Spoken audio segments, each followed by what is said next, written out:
Good morning students. BA द्वितीय वर्ष प्रथम पेपर संसाधन भूगोल के अंतर्गत हम विश्व की प्रमुख व्यापारिक फसलों के बारे में अध्ययन कर रहे थे, जिसमें हमने रबर, कपास, गन्ना आदि प्रमुख फसलों के बारे में अध्ययन किया।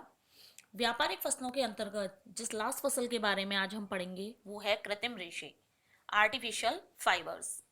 रेशे दो तरह से होते हैं, एक तो कृत्रिम होते हैं और एक प्राकृतिक होते हैं। प्राकृतिक रेशे हमें नेचुरली प्राप्त होते हैं और कृत्रिम रेशे जो होते हैं वो कई तरीके से, विभिन्न तरीके से वैज्ञानिकों के द्वारा बनाए जाते हैं। तो सबसे पहले हम बात करते हैं कि कृत्रिम रेशे होते क्या हैं। कृत्रिम रेशे या सूत हम जिसे कहेंगे वो हमें प्राकृतिक रूप से अर्थात जानवर और पौधों से प्राप्त नहीं होते, बल्कि कृत्रिम रूप से निर्मित किए जाते हैं। सामान्य रूप से कहा जाए तो सूत बनाने वाले पदार्थ को किसी पतले छिद्र से जब बलपूर्वक भेजकर सूत का निर्माण किया जाता है तो उसे हम कृत्रिम रेशे कहते हैं।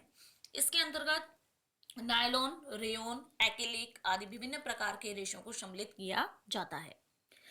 अगर हम बात करते हैं तो सबसे पहले प्राकृतिक रेशे तो थे, प्राचीन समय से ही प्राकृतिक रेशे का यूज हो रहा है और ये जो प्राकृतिक रेशे हैं वो हमें कपास, ऊन, रेशम आदि से प्राप्त होते हैं। जैसे जैसे सभ्यता का विकास हुआ वैसे वैसे कपड़ों की जो डिमांड है वो दिन प्रतिदिन बढ़ती जा रही है। आज आप मार्केट में देखेंगे तो सस्ते से लेके महंगे तक सभी प्रकार के कपड़े मौजूद हैं। हर वर्ग का आदमी है जो अलग अलग तरह के कपड़े पहनना पसंद करता है। तो उस आधार पर जो है वो कपड़ों का विभिन्न तरह के कपड़ों का जो प्रचार प्रसार धीरे धीरे बढ़ रहा है, उसके कारण जो मांग है वो बढ़ रही है। तो उस मांग को पूरा करने के लिए वैज्ञानिकों के द्वारा समय समय पर रेशे बनाए जाते हैं और ये रेशे मेनली कैसे रेशे होते हैं? कृत्रिम रेशे। कृत्रिम रेशों के प्रकारों के अंतर्गत अगर हम बात करते हैं तो कृत्रिम रेशों के जो प्रकार हैं वो मेनली दो प्रकार से बताए गए। तो जैसा मैंने आपको बताया ये दो प्रकार के होते हैं। सबसे पहले तो ऐसे रेशे होते हैं जो कि प्राकृतिक पदार्थों पर रासायनिक क्रिया के द्वारा प्राप्त किए जाते हैं, यानी जब हम प्राकृतिक पदार्थों का रूप परिवर्तन करके उनको रासायनिक क्रियाओं से चेंज कर देते हैं, जैसे कि रेयन। दूसरे रेशे ऐसे होते हैं जो कि पूरी तरह रासायनिक पदार्थों के ही बने होते हैं, जैसे कि नायलॉन, टेरिलॉन, डेक्रॉन, टेरिन आदि। इन्हें प्राय जो पेट्रोलियम पदार्थ होते हैं उनसे प्राप्त किया जाता है। कृत्रिम रेशों में जो रेयन है, ऑरेलॉन, कैप्रॉन, एक्रिलीन, डिनल, सरन, डेक्रॉन, टेरिलीन, पॉलीएथिलीन तथा कांच से निर्मित रेशा विक्रा है। ये सभी जो रेशे हैं इनमें रेयन उद्योग जो है वो बहुत ज़्यादा महत्वपूर्ण है, उसकी वर्तमान में मांग बहुत ज़्यादा बढ़ रही है। और ये जो रेयन है इसका यूज़ जो है कपास, रेशम, ऊन और लिनन इसके साथ मिलकर के किया जाता है। सबसे पहले रेयन की ही हम बात करते हैं। प्रकृति में प्राप्त जो उच्च बहुलक होता है सेल्यूलोज, जो कार्बन, हाइड्रोजन और ऑक्सीजन का यौगिक है, जब इसको रासायनिक क्रिया इस पे की जाती है तो इस सेल्यूलोज के माध्यम से ही रेयन का निर्माण होता है। सबसे पहले क्या किया जाता है, जो सेल्यूलोज होता है उसे शुद्ध करते हैं और शुद्ध करके सोडियम हाइड्रो ऑक्साइड NaOH और जो कार्बन डाइसल्फाइड होती है उसे मिश्रित करके गाढ़ा एक द्रव पदार्थ बनाया जाता है, जिसे बोलते हैं विस्कोस। विस्कोस को फिर सूक्ष्म क्षेत्रों में से तनु गंधक के अम्ल में प्रवाहित करके रेशे प्राप्त किए जाते हैं। तो इस तरीके से किसका निर्माण होता है? रेयन का। मेनली किससे बनता है? ये सेल्यूलोज की रासायनिक क्रियाओं के बाद में। रेयन के बाद आता है नायलॉन।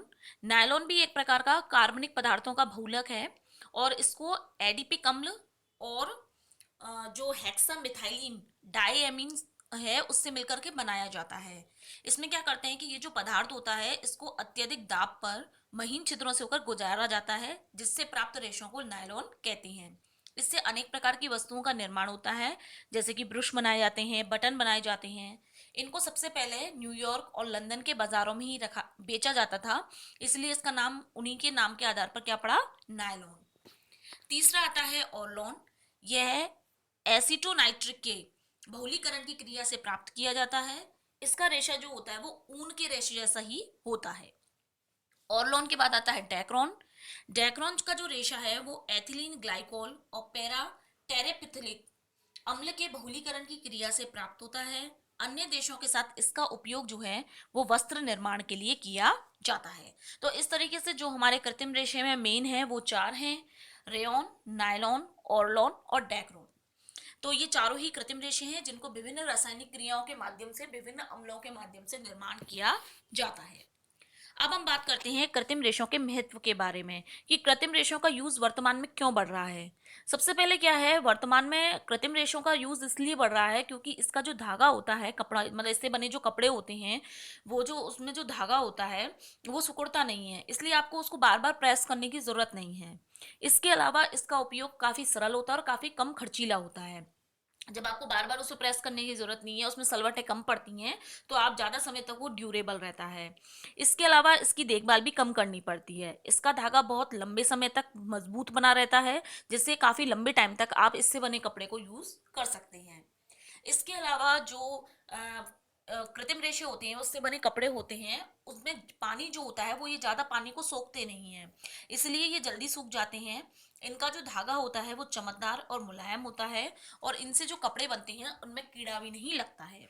तो इन सभी कारणों से वर्तमान में जो कृत्रिम रेशे हैं उनका यूज़ बढ़ रहा है, क्योंकि इससे बने कपड़े सस्ते भी होते हैं और साथ ही साथ आप उन्हें लंबे समय तक यूज़ भी कर सकते हैं।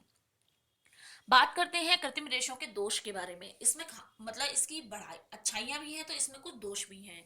दोषों के अंतर्गत अगर हम बात करें तो सबसे पहला ये आता है कि जो आपने देखा होगा कि जो सिंथेटिक कपड़े होते हैं, यानी जो कृत्रिम रेशे से बने कपड़े होते हैं, वो पसीना नहीं सोखते। जितना कॉटन का कपड़ा पसीना सोखता है उतना ये नहीं सोखते। तो गर्मियों में इनका जो कपड़ा होता है वो शरीर से चिपकने लग जाता है, और कभी कभी ये इतना चिपकता है कि आप उसको सहन नहीं कर सकते या असहनीय हो जाता है। इसके अलावा जो कृत्रिम रेशे से बने हुए कपड़े होते हैं वो आग भी बहुत जल्दी पकड़ते हैं।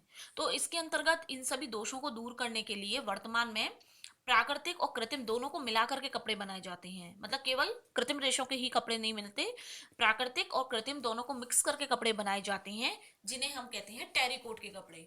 तो इस तरीके से वर्तमान में इसका विकल्प निकाल लिया गया है टेरिकोट, जिसमें आपको प्राकृतिक और कृत्रिम दोनों ही प्रकार के रेशों का मिश्रण देखने को मिलेगा। अब हम बात करते हैं विश्व में इसके उत्पादन के बारे में। तो कृत्रिम रेशों के बात अगर हम जब करते हैं तो कृत्रिम रेशों का जैसे जैसे विकास हुआ है समय के साथ, वैसे वैसे विभिन्न उद्योगों का भी विकास हुआ है। विकसित देश जो है उनमें कृत्रिम रेशों का निर्माण ज़्यादा किया जाता है, जबकि जो विकासशील देश हैं उनमें इन रेशों के निर्माण के प्रयास किए जा रहे हैं, लेकिन ज़्यादा विकास कहाँ पर हुआ है, विकसित देशों में। तो जो कृत्रिम रेशों का निर्माण है उनमें प्रमुख प्रमुख स्थान है संयुक्त राज्य अमेरिका, जापान, रूस, इंग्लैंड, इटली, जर्मनी और अन्य यूरोपीय देश तथा भारत और चीन का। प्रमुख निर्यातक देशों की बात करें तो इसमें लगभग सभी विकसित देशों को हम शामिल करते हैं।